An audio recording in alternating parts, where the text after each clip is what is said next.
Hello ਜੀ, ਸਤਿ ਸ਼੍ਰੀ ਅਕਾਲ ਜੀ। ਮੈਂ ਵਰਿੰਦਰ ਕੌਰ, ਮੇਰੇ ਚੈਨਲ ਤੇ ਤੁਹਾਡਾ ਬਹੁਤ ਸਵਾਗਤ ਹੈ। ਉਮੀਦ ਕਰਦੀ ਹਾਂ ਤੁਸੀਂ ਸਾਰੇ ਠੀਕ ਹੋਵੋਗੇ, ਚੜ੍ਹਦੀ ਕਲਾ 'ਚ ਹੋਵੋਗੇ। ਤੇ ਚਲੋ ਆਓ ਆਪਣੀ ਕਹਾਣੀ ਨੂੰ ਸ਼ੁਰੂ ਕਰਦੇ ਹਾਂ ਤੇ ਸੁਣਦੇ ਹਾਂ ਬਈ ਅੱਗੇ ਕੀ ਹੈ ਕਹਾਣੀ ਵਿੱਚ ਦੱਸਿਆ। ਐਪੀਸੋਡ 5ਵਾਂ। 4 ਐਪੀਸੋਡ मैं पेश कर चुकी हूँ और 5वां एपिसोड है। वो दिन भी आ गया जिस दिन तेल चढ़ाने की रस्म होती है। शादी की भाजी वगैरह सब तैयार हो चुकी थी। हलवाई कितने ही दिनों से तैयारियां कर रहे थे। बहुत मीठी मीठी सुगंधित करने वाली खुशबुएं आ रही थीं।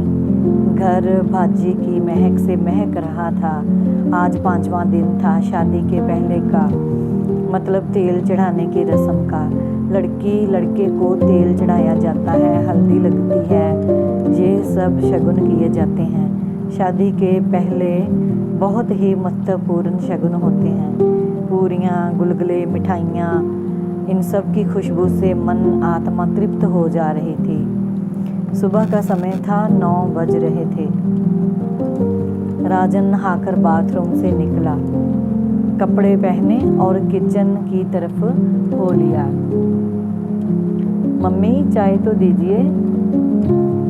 आज सुबह से ही वहीं पर ही शाहीन भी किचन में काम कर रही थी। वो बोलते बोलते चुप हो गया। मम्मी का हाथ बटा रही थी। अपनी खूबसूरत बीवी को देखकर सुबह के मनमोहक मौसम में और भी रुमानी होता जाता। शाहीन ने चाय के कप लिए और ट्रे में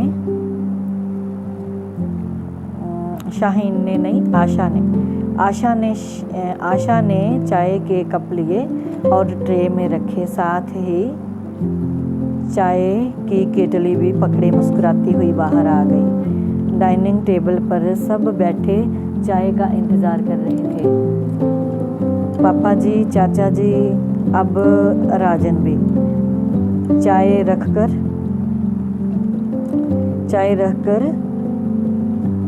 आशा ने आवाज़ दी, शक्कू, नीतू, तुम भी आ जाओ, सब चाय पी लो। शक्कू कमरे से बाहर आकर देखती है कि सभी बहनें दिखाई नहीं दे रहीं। कहाँ होगी? उसने इधर उधर देखा, कहीं नहीं थी।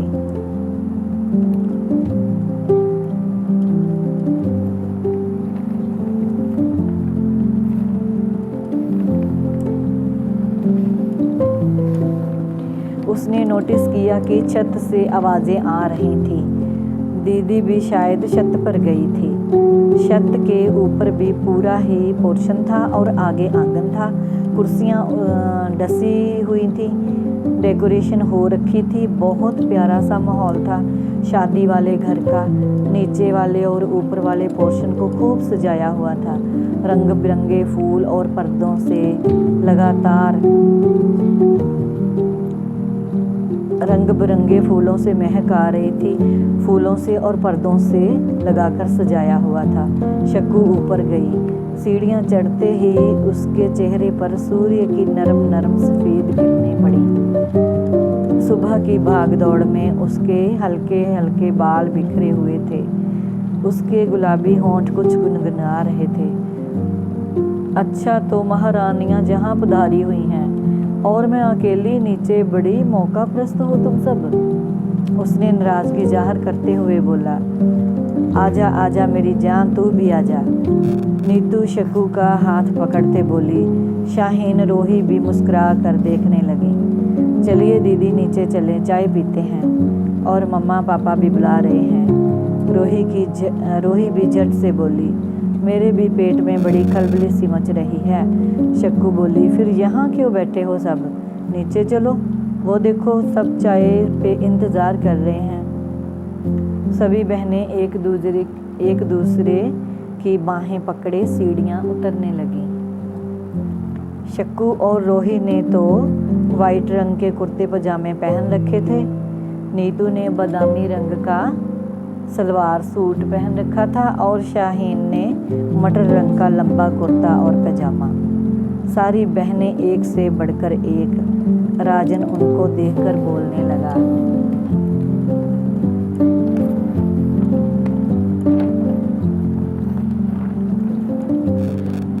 अरे शाहीन, आप लोग कहाँ थी? आओ चाय पियो। शाहीन बोली, हाँ भैया, हम सब इकट्ठे ही चाय पियेंगे। सभी डाइनिंग टेबल पर बैठ गईं।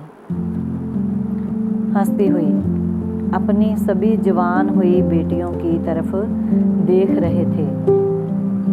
पापा जी और चाचा जी, एक बेटी शादी करके अपने घर चली जाएगी, पराई हो जाएगी, और दूसरी बेटियों में फिर नीतू की बारी होगी शादी की।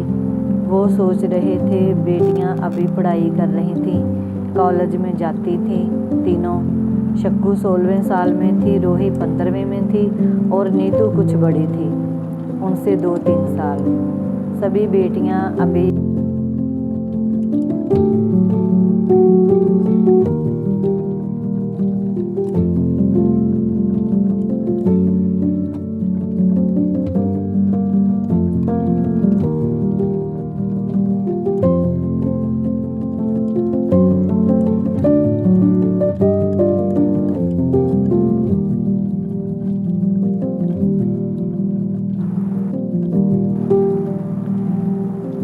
सभी बेटियां अभी पढ़ना चाहती हैं। शाहीन इन सब में से बड़ी थी बहनों में। उसकी ग्रेजुएशन हो गई थी, रिश्ता भी अच्छा मिल गया था एक डॉक्टर का, इसीलिए शाहीन की शादी तय कर दी गई। और आज वो दिन कितने करीब आ गया था। चाय पीते पीते मम्मा, पापा और चाचा जी, चाची जी इमोशनल हो गए। मम्मा बोले, मेरी बेटी कुछ ही दिनों में पराई हो जाएगी, मेरे आंगन की रौनक अपने ससुराल चली जाएगी। आह सी भरकर सिसक उठी मम्मा। अरे तो शादी करके ससुराल ही जाएगी, फॉरेन कंट्री थोड़ी ना चली जाएगी हमारी बेटी। पापा मम्मा को संभालते हुए बोले। चाची जी ने भी हौसला दिया। सभी इमोशनल से हो गए। सब ने चाय ख़त्म की। शक्कू और नीतू ने बर्तन संभाले, रोही ने डाइनिंग टेबल साफ किया और सब अपने अपने काम में लग गए। शाहीन और आशा अपने रूम में चली गईं। बहुत सी तैयारियां अभी बाकी थीं। राजन ने राजा को भी बुला लिया था घर में काम की वजह से। शाम गहरी हो चुकी थी। तेल चढ़ाने की रस्म संपन्न हो गई थी। हल्दी लग चुकी थी। शाहीन को तेल चढ़ाने मोहल्ले की कुछ औरतें आई हुई थी, रिश्तेदार भी शामिल हुए थे। कितनी चहल पहल थी। पूरा दिन, पूरी शाम, सतरंगी सी शाम कितनी सुंदर लग रही थी। चारों तरफ खुशियां ही खुशियां।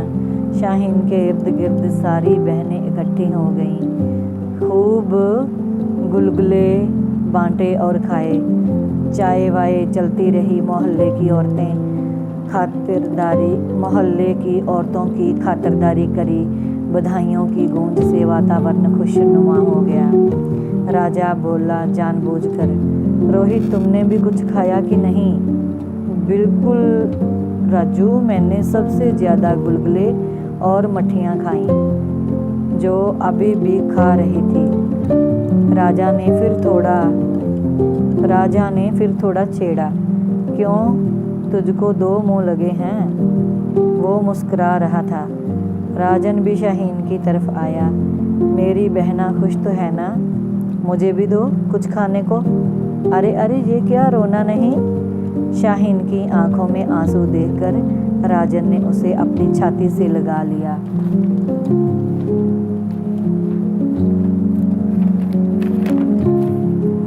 अरे पगली कहीं की, ये तो कितनी खुशी का दिन है, तुम रो क्यों रही हो? हम तुमसे दूर तो नहीं, फिक्र मत करो। पता नहीं शाहीन को क्या हुआ, राजन से चिपक कर जोर जोर से रोने लगी। ये क्या हुआ था?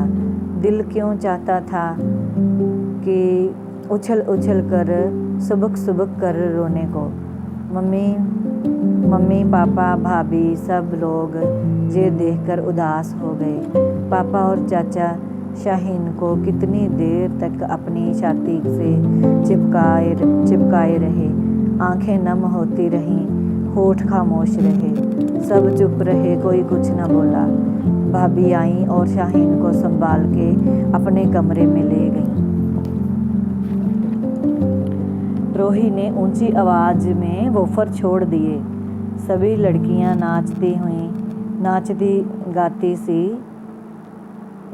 नाचती गाती रहीं। राजन भाई और राजा पापा के पास बैठे थे। शादी के दिन में सभी ज़रूरत की चीज़ों पर बातचीत चल रही थी। भाभी ने शाहीन के बालों का तेल साफ किया और चोटी बना दी। भाभी, ये दुपट्टा उतार दो, मुझे बहुत सता रहा है गर्मी से। मेरी बन्नों, अगर ये दुपट्टा अभी से सता रहा है तो उस दिन क्या होगा? हाँ बताओ जरा। मुझे कुछ नहीं पता भाभी, शाहीन ने नाक चढ़ाकर कहा।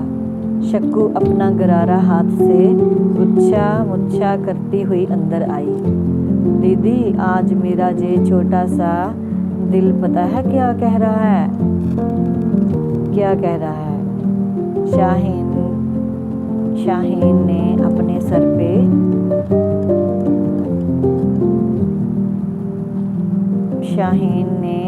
सर पे तौलिया घिसते हुए कहा।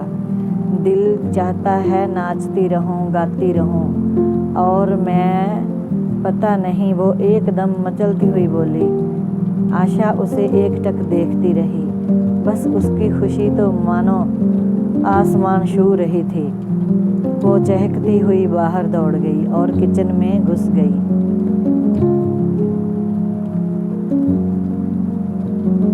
फ्रिज खोला और बोतल होठों से लगाई। ठंडा पानी पीते ही जान में जान आई। जान आती महसूस हुई। अपना पसीना पोंछ कर बाहर सबके पास कुर्सी पर बैठ गई। राजन और राजा बातों में मशरूफ थे। शक्कू बीच बीच में उनकी तरफ देख लेती। नीतू और रोही भी थम चुकी थीं, क्योंकि पापा ने थोड़ा डांट दिया था। आज सारा दिन किसी ने भी आराम नहीं किया था। मुझे भी बैठे बैठे नींद आ रही थी।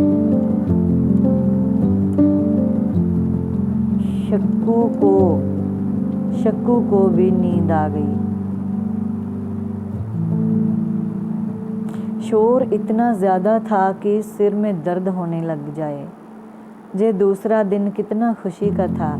ठंडी ठंडी हवा मन में उमंग भर दे रही थी। सबके खिले खिले चेहरे बहुत अच्छे लग रहे थे। सभी रिश्तेदार आ चुके थे। आज तो सभी बहुत बिजी थे। भाभी, शक्कू और नीतू तो किचन में लगी हुई थीं। बाकी घर का सारा काम नौकरानियां ही करती। लेकिन आज घर सभी खास मेहमानों को खुद ही अटेंड करना था। नीतू, तुम चाय बनाओगी? अभी तो बनाकर बैठी थी।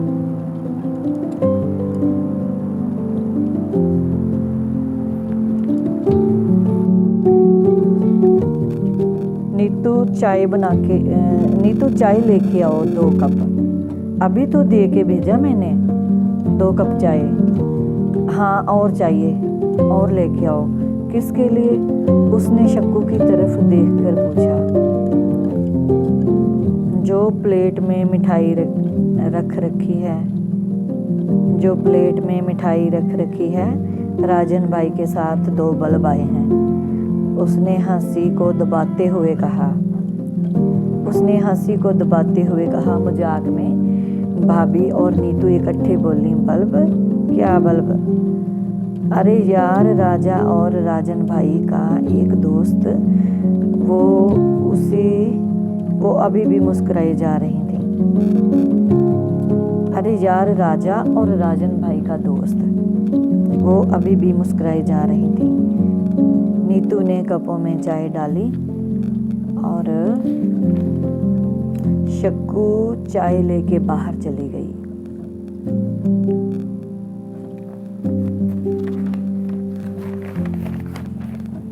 ए शक्कू सुन, भाभी ने पीछे से उसे आवाज दी। क्या है? जरा ध्यान से जाना, कहीं बल्बों की रोशनी न बढ़ जाए, कहीं बल्बों की रोशनी न बढ़ जाए। उन तीनों के हंसने में भी स्टार हुई। शक्कू धीरे धीरे बरामदे से होकर राजन भाई के रूम में गई। राजा सामने ही था। उसने आंखों से इशारा किया राजा को बाहर आने का। राजा ने ट्रे पकड़ी। ट्रे और चाय पकड़ते उन दोनों की उंगलियां टकराईं। दोनों को ही इसका एहसास था, लेकिन दोनों खामोश रहे। शक्कू ने घबराकर नजरें झुका ली। क्या करती? राजा बहुत दीवाना दिखता था, मगर वो उसको हर वक्त नज़रअंदाज करती रहती। राजन ने चाय पकड़ी और बोला, वो समोसे कहाँ हैं जो मैं अभी लाया था? शक्कू इधर उधर देखती बोली, भाई मुझे तो नहीं पता। उसने राजा से पूछा, तुम्हें पता है? राजा ने ना में सिर हिलाया। फिर शक्कू खुद ही बोली, ठीक है, मैं बाहर देखती हूँ।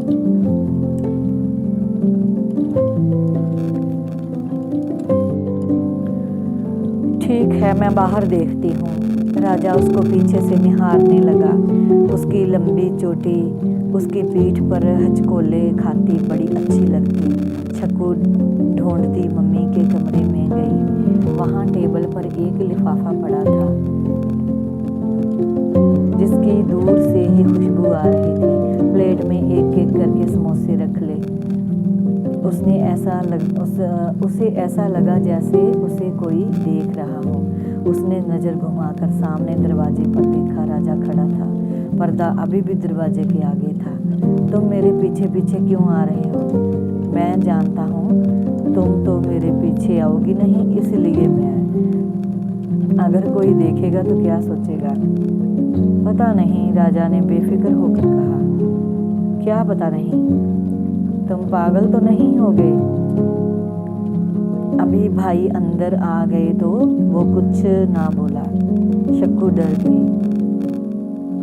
डर गई थी अंदर तक। राजा के चेहरे को देख के वो पसीना पसीना हो चली थी। उसने प्लेट उसको पकड़ाते हुए कहा, जे लो, अब तुम ही इसे ले जाओ। ठीक है जनाब, मैं ही ले जाता हूँ। पर तुम डर क्यों रहे हो? उसने फिर उसको बातों से छेड़ना चाहा। तुम्हें किसने कहा कि मैं डर रही हूँ? तुम जाओ। शक्कू ने उसको बाहर धक्का दे दिया और खुद भाभी और नीतू के पास किचन में चली गई। ठीक है जी, ਅੱਜ ਦੀ ਸਟੋਰੀ ਇੱਥੇ ਖਤਮ ਕਰਦੇ ਹਾਂ ਤੇ ਉਮੀਦ ਕਰਦੀ ਹਾਂ ਕਿ ਤੁਹਾਨੂੰ ਇਹ ਅੱਜ ਦੀ ਜਿਹੜੀ ਸਟੋਰੀ ਹੈ ਇਹ ਵੀ ਬਹੁਤ ਪਸੰਦ ਆਈ ਹੋਵੇਗੀ। ਤਾਂ ਮਿਲਦੇ ਹਾਂ ਤੁਹਾਨੂੰ ਕੱਲ ਇੱਕ ਹੋਰ ਨਵੇਂ ਐਪੀਸੋਡ ਨਾਲ। ਤਦ ਤੱਕ ਲਈ ਸਤਿ ਸ਼੍ਰੀ ਅਕਾਲ। ਰੱਬ ਰਾਖਾ।